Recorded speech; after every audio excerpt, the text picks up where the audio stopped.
Hello student, आपण या व्हिडिओमध्ये जो काही ह्या युनिटमधला लास्ट पॉईंट आहे नेमस्पेस आणि इनहेरिटन्स, असे दोन आपण पॉईंट आपण आज पाहणार आहोत. ओके, त्याच्यामधला फर्स्ट पॉईंट आहे using namespace. Okay, namespace is use to organize your code and is collection of classes, interfaces, structs, enums and delegates. Okay, म्हणजे आता बघा, जे काही ही आहे नेमस्पेस आहे. आता ते नेमस्पेस म्हणजे काय, की कशासाठी यूज केलं जातं, तर ऑर्गनाइज्ड युअर कोड, म्हणजे तुमचा जो काही कोड आहे तो ऑर्गनाइज करण्यासाठी नेमस्पेसचा यूज केला जातो. आणि it is a collection of classes. त्याच्यामध्ये कलेक्शन कशाचं असतं, क्लासेस असतात, इंटरफेसेस असतात, स्ट्रक्ट्स असतात, इनम्स असतात आणि डेलिगेट्स असतात. आता फॉर एक्झाम्पल आपण एक बघूया की नेमकं नेमस्पेस म्हणजे काय. ओके, आता बघा, जेव्हा आपण प्रोग्राम लिहितो, बरोबर आहे ना, तर त्याच्यावरती आपण एक हेडर फाईल यूज केली जाते. जेव्हा आपण सी आणि C++चे आपण प्रोग्राम यूज करत होतो, बरोबर आहे. तर त्याच्यावरती आपण #include iostream.h, #include conio.h अशा प्रकारचे आपण हेडर फाईल यूज करत होतो, बरोबर आहे ना. आता इथे बघा आपण काय करतो, युजिंग सिस्टीम, म्हणजे सिस्टीम हा काय आहे, तुमचा नेमस्पेस आहे. ओके, त्याच्यानंतर युजिंग सिस्टीम .collections.generic, हे जे काही आहेत हे काय आहेत, युजिंग हा एक कीवर्ड आहे. युजिंगच्या पुढे हे जे काही आहेत ते काय आहेत, नेमस्पेस आहे. ओके, जेव्हा आता आपण हा प्रोजेक्ट ॲप्लिकेशन बघा, जेव्हा आपण विजुअल स्टुडिओ ओपन करतो, क्रिएट अ न्यू प्रोजेक्ट करतो, तेव्हा एक आपल्याला विचारायला येतं की फाईल नेम. तर जो काही फाईल नेम आपण देणार आहोत, तो आता इथे बघा नेमस्पेस. आता मी या फाईल नेम जेव्हा मी सेव्ह केलं तेव्हा ह्या फाईल नेमचं नाव काय दिलं, नेमस्पेस. म्हणजे हे नेमस्पेस काय आहे, की माझ्या ॲप्लिकेशनचं जो मी आता ॲप्लिकेशन करणार त्या ॲप्लिकेशनचं नाव काय आहे, नेमस्पेस आहे.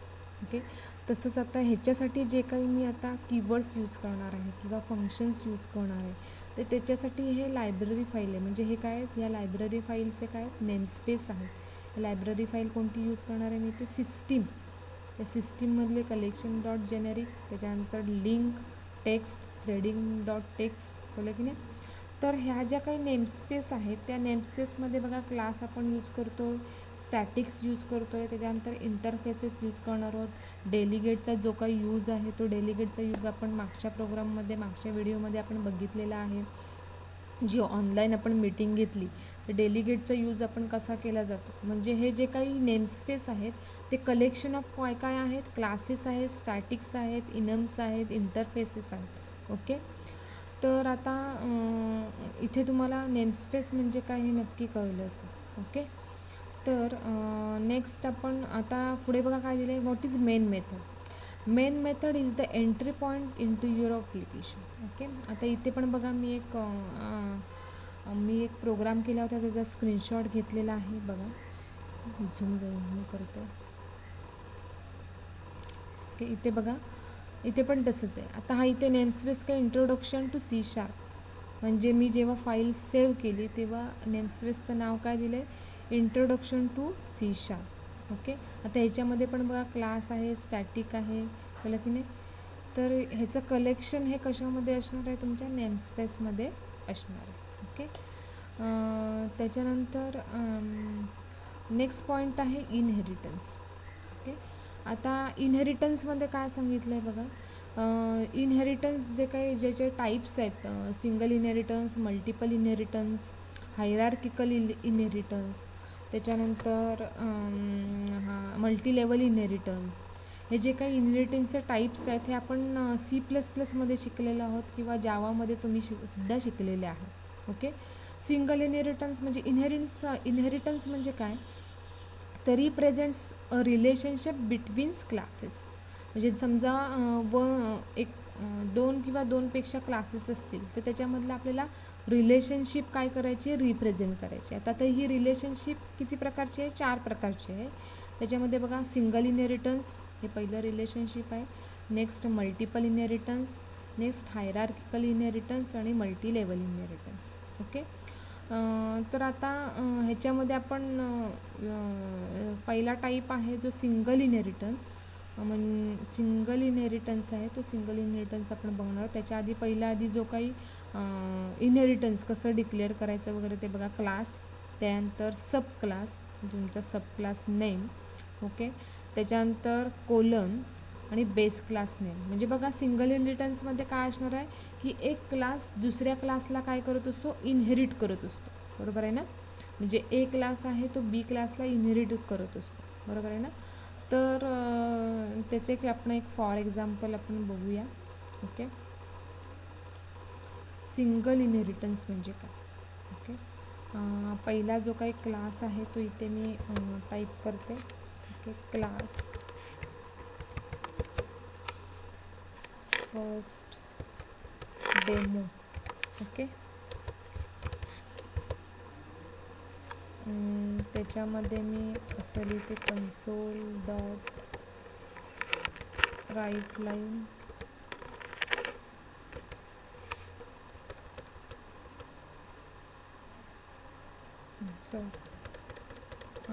Public keyword. एक मेंबर फंक्शन मी इथे डिक्लेअर करते, public void show, okay.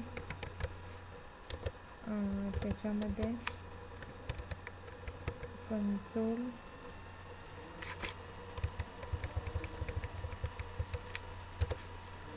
Dot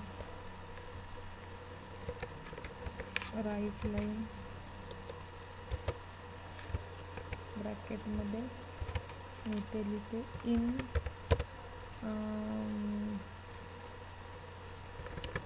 demo.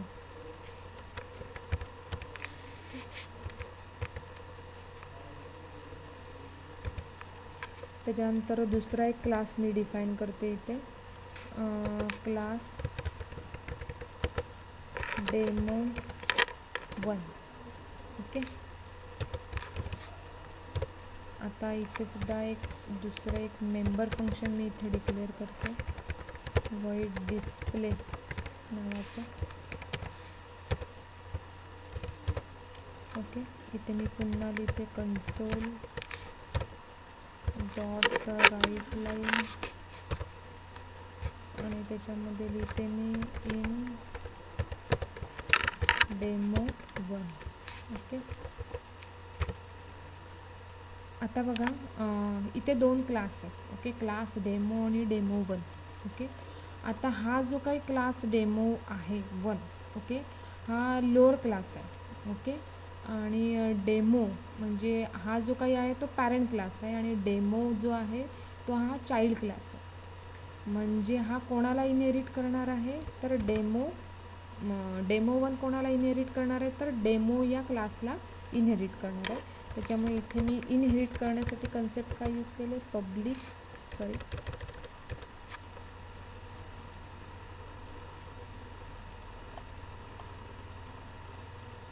Inherit करण्यासाठी मी इथे क्लास फक्त लिहिते काय, डेमो, ओके. या डेमो ह्याला काय करते मी इनहेरिट करते, ओके. फक्त एवढंच लिहिलं मी डेमो.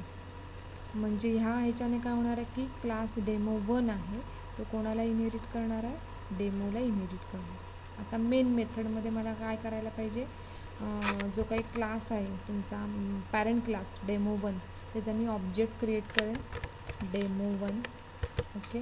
त्याचा मी डी हा ऑब्जेक्ट क्रिएट केला is equal to new demo 1, okay.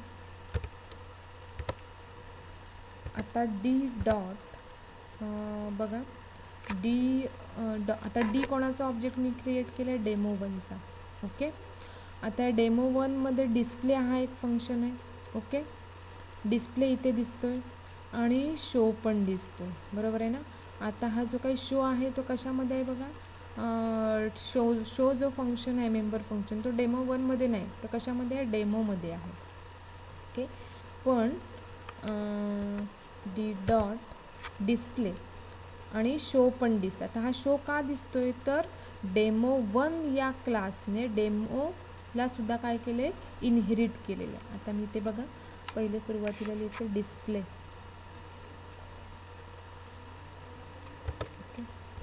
त्याला कॉल करते मी आणि कन्सोल डॉट रीड लाईन करते मी.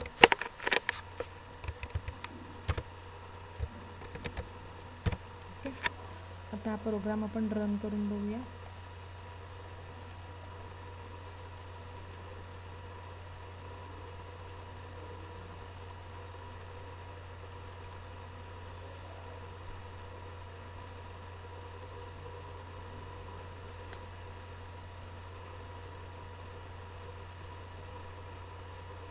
मी फक्त डिस्प्ले फंक्शनला कॉल केले, त्याच्यामुळे तुम्हाला काय दिसलं पाहिजे तिथे, इन डेमो 1 असं आउटपुट डिस्प्ले झालं पाहिजे.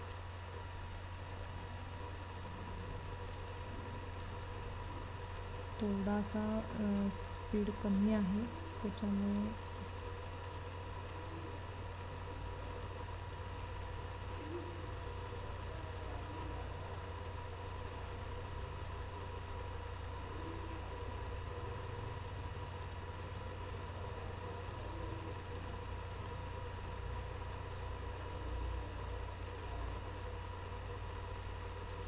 बघा इथे आपल्याला एरर्स पण कुठच्या आलेल्या नाही आहे.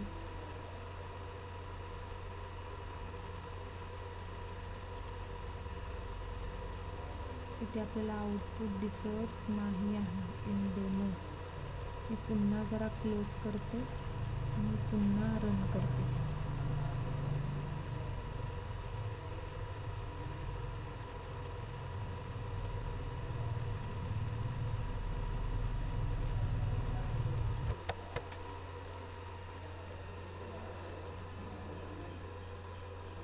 आता इथे बघा मी पुन्हा रन केलेलं आहे, तर इथे बघा काय आलेलं आहे, इन डेमो 1 असं आपल्याला काय दिसलं आहे, आउटपुट इथे डिस्प्ले झालेलं आहे. ओके, आता मी पुन्हा काय करते,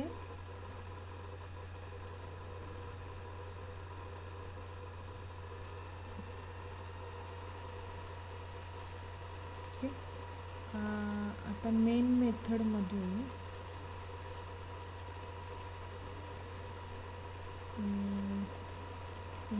ह्याच्यामधून मी कोणाला कॉल करते, आता डी डॉट शो फंक्शनला सुद्धा कॉल करते. ओके, आता शो जो फंक्शन आहे तो कोणाचा आहे, डेमो या फंक्शनचा, डेमो 1चा नाही. ओके, तर आणि ऑब्जेक्ट क्रिएट कोणाचा केला आहे, मी डेमो 1चा केलेला आहे. तर बघूया आता ह्याचं आउटपुट काय ते.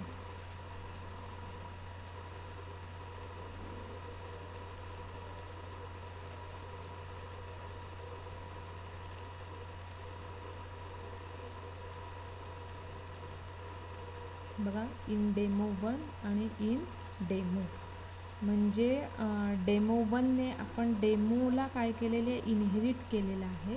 त्याच्यामुळे डेमो या फंक्शनमध्ये सुद्धा हा काय केलेला आहे, तो तुमचा जो काही कर्सर आहे तीसुद्धा तिथल्यासुद्धा इन्स्ट्रक्शन्स काय झालेल्या आहेत, एक्झिक्यूट झालेल्या आहेत.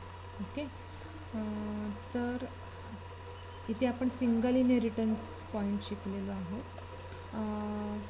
त्याच्यानंतर मल्टिपल इनहेरिटन्स आहे. थोडे हे बघूया, बेस्ड आणि डिराइव्ड क्लासचा वगैरे सिंटॅक्स इथे दिलेला आहे, तो फक्त तुम्ही नोट डाऊन करून घ्या.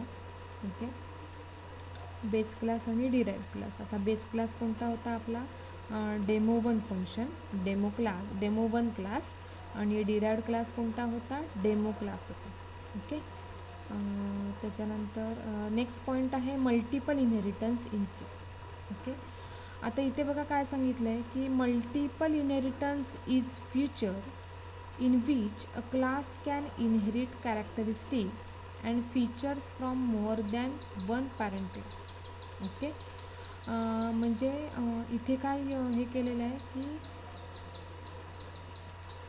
मल्टिपल इनहेरिटन्समध्ये काय की इथे काय characteristics and features from more than 1 पॅरेंटेज, म्हणजे एकच चाइल्ड असणार आहे, पण जे त्याचे पॅरेंट क्लास असणार आहेत ते 1 ऑर मोर्स असणार आहेत, तो म्हणजे काय मल्टिपल इनहेरिटन्स. ओके, बट पुढे काय पॉईंट दिला आहे बघा, C# does not support multiple inheritance. म्हणजे जे काही C# जे आहे ते कोणाला सपोर्ट करत नाही, मल्टिपल इनहेरिटन्सला सपोर्ट करत नाही. However, you can use interfaces to implement multiple inheritance. जर आपल्याला हे करायचं असेल, मोर दॅन समजा पॅरेंट क्लासला हे इनहेरिट करायचं असेल तर आपण काय यूज करू शकतो, इंटरफेस यूज करू शकतो. तिथे हे मल्टिपल इनहेरिटन्स समजा आपल्याला कन्सेप्ट इम्प्लिमेंट करायची असेल तर त्याच्यामध्ये आपल्याला इंटरफेस यूज करू शकतो. आता कसं करायचं ते आपण बघूया. फर्स्ट ऑफ ऑल इंटरफेस म्हणजे काय बघूया.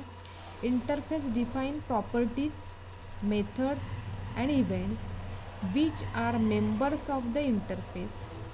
Interfaces contain only the declaration of the members. म्हणजे या इंटरफेसमध्ये सुद्धा जसं आपण क्लास डिफाईन करत असतो तसं आपल्याला काय करायचं आहे, इंटरफेस डिफाईन करायचं आहे. ओके. आणि त्याच्यामध्ये सुद्धा आपण तुम्ही मेथड्स जे काही तुमचे मेंबर फंक्शन्स आहेत ते मेंबर फंक्शन आपण यूज करू शकतो. Okay. It is the responsibility of deriving class to define the members. Okay. It often helps in providing a standard structure that the deriving classes would follow. Okay. आता जो काही interface आहे तो declare कसा करायचा बघा. Interfaces are declared using the interface keyword. It is similar to class declaration. Interface statements are public by default. Okay. आता for example आपण ह्याचं एक बघूया, मल्टिपल इनहेरिटन्स. ओके.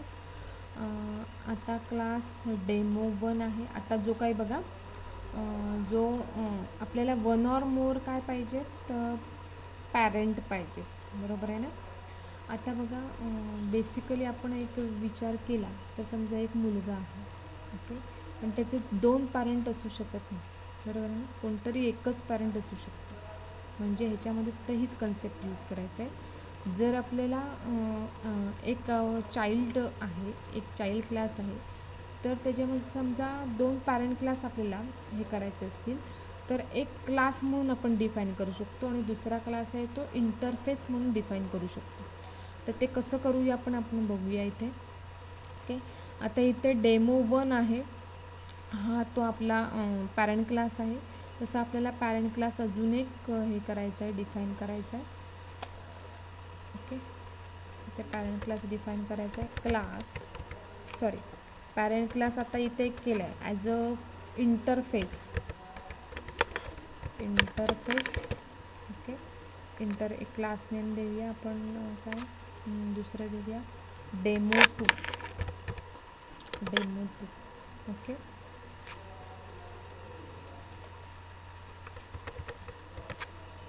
डेमो2. ओके. आता इथे मी एक मेंबर फंक्शन डिक्लेअर करते, पब्लिक व्हॉइड